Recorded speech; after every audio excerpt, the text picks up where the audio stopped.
নমস্কার বন্ধুরা, আজকে আমি রান্না করব বাঁচা মাছের ঝোল। আমি এখানে বাঁচা মাছগুলোকে লবণ হলুদ মাখিয়ে কড়াই বসিয়ে দিয়েছি। দিয়ে দিচ্ছি সর্ষের তেল। সর্ষের তেলটাকে ভালোভাবে গরম হয়ে গেলে আমি লবণ হলুদ মাখানো বাঁচা মাছকে তেলের মধ্যে দিয়ে দু পিটি ভালো করে ফ্রাই করে নেব। আমি একে একে বাঁচা মাছগুলোকে তেলের মধ্যে দিয়ে দিচ্ছি।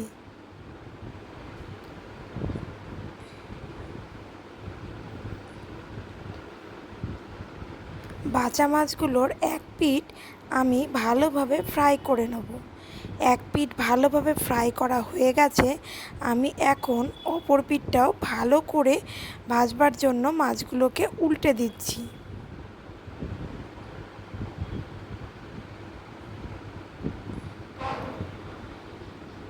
মাছের দু পিঠই আমি ভালো করে ফ্রাই করে নিচ্ছি। ভালোভাবে দু পিঠই ফ্রাই করা হয়ে গেছে। একটা পাত্রে তুলে রাখলাম। এখন ওই তেলের মধ্যে আমি বাকি তিনটে মাছকেও ভালো করে ফ্রাই করে নেব। ভালোভাবে মাছগুলোর তিন পিঠই আমি ফ্রাই করে নেব।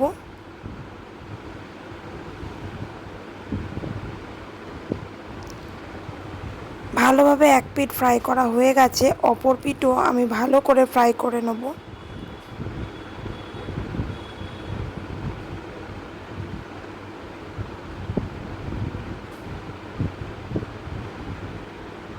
এখন এই মাছগুলোকেও আমি একটা পাত্রে তুলে নিচ্ছি।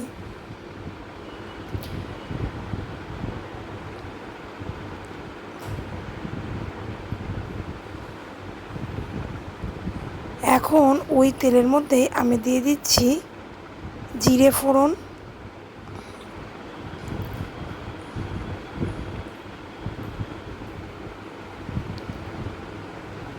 দিচ্ছি শুকনো লঙ্কা,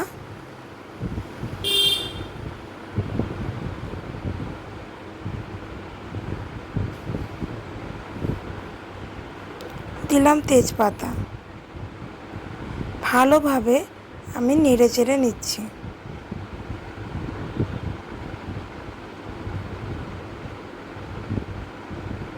ভালোভাবে হালকা ফ্রাই হয়ে গেলে আমি দিয়ে দেবো জিরে আদা কাঁচা লঙ্কা বাটার পেস্ট।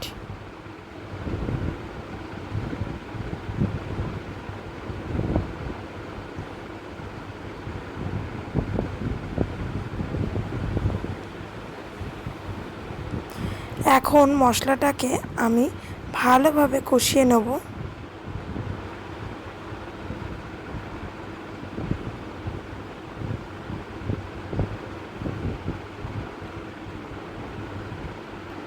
ভালোভাবে মশলাটাকে আমি কষিয়ে নিচ্ছি।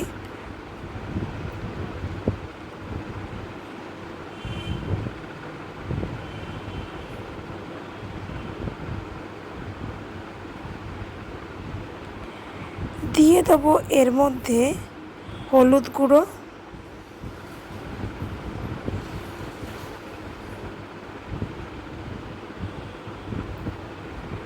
দিয়ে দিচ্ছি স্বাদ মতো লবণ। লবণ আর হলুদ দিয়ে মশলাটাকে ভালোভাবে কষিয়ে নিচ্ছি। দিয়ে দেব অল্প একটু জল, যাতে মশলাটা পুড়ে না যায়। ভালোভাবে আমি মশলাটাকে কষিয়ে নিচ্ছি।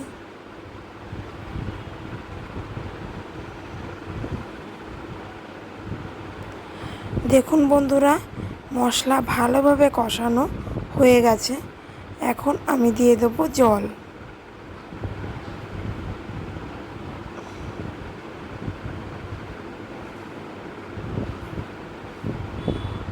ভালোভাবে নেড়ে চেড়ে নিচ্ছি। ঝোল যখন ফুটতে আরম্ভ করবে, আমি তখন ভেজে রাখা বাঁচা মাছগুলোকে এই ঝোলের মধ্যে দিয়ে দেব। ঝোল ফুটতে আরম্ভ করে দিয়েছে।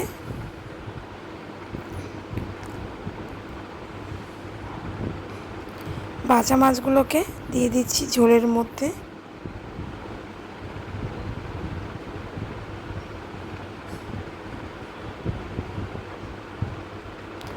বাঁচা মাছগুলোকে একে একে আমি ঝোলের মধ্যে দিয়ে দিলাম। ভালোভাবে মাছগুলোকে আমি 10 মিনিট ঝোলে ফুটিয়ে নেব।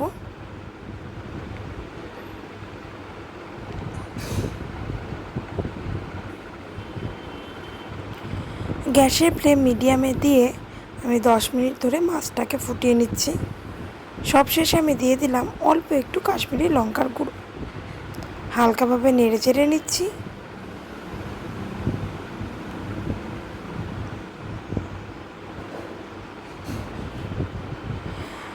বাঁচা মাছের ঝোল পরিবেশনের জন্য আমার একদম রেডি। এই রান্নাটা ভালো লাগলে অবশ্যই আমার চ্যানেলটাকে সাবস্ক্রাইব করবেন এবং কেমন হয়েছে কমেন্ট করে জানাবেন।